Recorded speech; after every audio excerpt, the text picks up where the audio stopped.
ഹരിയാനയിലെ പതനം BJP ഉറപ്പിച്ചു കഴിഞ്ഞു.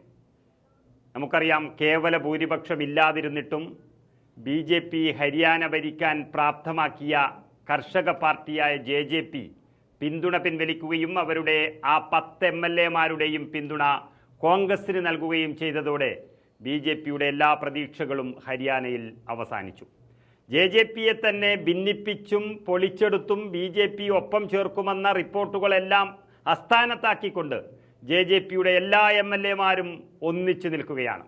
ഹരിയാനയിലെ BJP സർക്കാരിനെ താഴെയിറക്കാൻ കോൺഗ്രസിന് പിന്തുണ വാഗ്ദാനം ചെയ്യുകയാണെന്നും ഹരിയാനയിലെ BJPയുടെ സൈനീസ് സർക്കാരിന് അധികാരത്തിൽ തുടരാൻ അർഹതയില്ലെന്നും ജനനായക് ജനതാ പാർട്ടി അഥവാ JJP നേതാവ് ദുഷ്യന്ത് ചൗട്ടാല വ്യക്തമാക്കിയതോടെ പണിപാളിയെന്ന് BJP ഉറപ്പിച്ചിരിക്കുകയാണ്.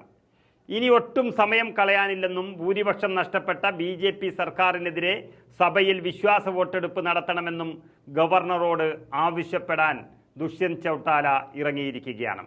പാർട്ടിയുടെ ഏതെങ്കിലും MLA-മാർ വിപ്പ് ലംഘിച്ച് BJPയെ പിന്തുണക്കാൻ തയ്യാറായാൽ അവരെ അയോഗ്യരാക്കാനുള്ള എല്ലാ നടപടികളും കൂടി തയ്യാറായിട്ടുണ്ടെന്നും ചൗട്ടാല മുന്നറിയിപ്പ് നൽകിയതോടെ JJPയുടെ 10 MLA-മാരും ഒപ്പം തന്നെ നിൽക്കുകയാണ്.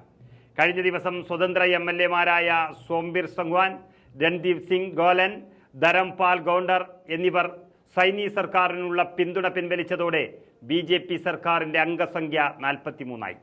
90 അംഗ നിയമസഭയിൽ 88 അംഗങ്ങളാണുള്ളത്. ഇതിൽ 40 പേർ BJP അംഗങ്ങളാണ്. കോൺഗ്രസിന് 30-ഉം JJPക്ക് 10-ഉം അംഗങ്ങളുണ്ട്. അതോടെ ബാക്കി വരുന്ന സ്വതന്ത്രന്മാരുടെ പിന്തുണയോടെ എളുപ്പത്തിൽ തന്നെ BJP സർക്കാരിനെ താഴെയിറക്കാൻ കഴിയുമെന്ന് ഉറപ്പായി കഴിഞ്ഞു.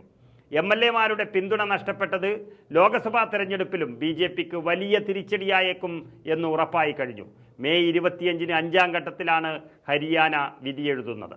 2019-ൽ സംസ്ഥാനത്തെ 19 ലോക്സഭാ സീറ്റും BJPക്ക് അനായാസം ജയിക്കാൻ സാധിച്ച ഹരിയാനയിൽ ഭരണം പോകുന്നതോടുകൂടി BJP അപ്രത്യക്ഷമാകും എന്നുറപ്പായി കഴിഞ്ഞു. അതോടെ 10 സീറ്റുകളും BJPക്ക് നഷ്ടപ്പെടാനാണ് സാധ്യത. നിലവിലെ സാഹചര്യമനുസരിച്ച് കോൺഗ്രസിന് ആം ആദ്മി പാർട്ടിയുടെയും കർഷകരുടെയും യുവാക്കളുടെയും പിന്തുണ ഉറപ്പിച്ചിരിക്കുകയാണ്. അതായത് സംസ്ഥാനത്ത് 70% ജനവിഭാഗങ്ങളുടെ പിന്തുണ കോൺഗ്രസ് നേടിയത് നരേന്ദ്രമോദിയെയും BJPയെയും താഴെ ഇറക്കി കാണണമെന്നുള്ള ആഗ്രഹം കൊണ്ട് മാത്രമാണ്. ഇനി കേവലം 15 ദിവസം മാത്രമുള്ള ലോക്സഭാ തെരഞ്ഞെടുപ്പിന് മുൻപ് കൂടുതൽ തിരിച്ചടികളല്ലാതെ BJPക്ക് തിരിച്ചു വരാനുള്ള ഒരു സാധ്യതയുമില്ല എന്നാണ് രാഷ്ട്രീയ നിരീക്ഷകന്മാരും വ്യക്തമാക്കുന്നത്.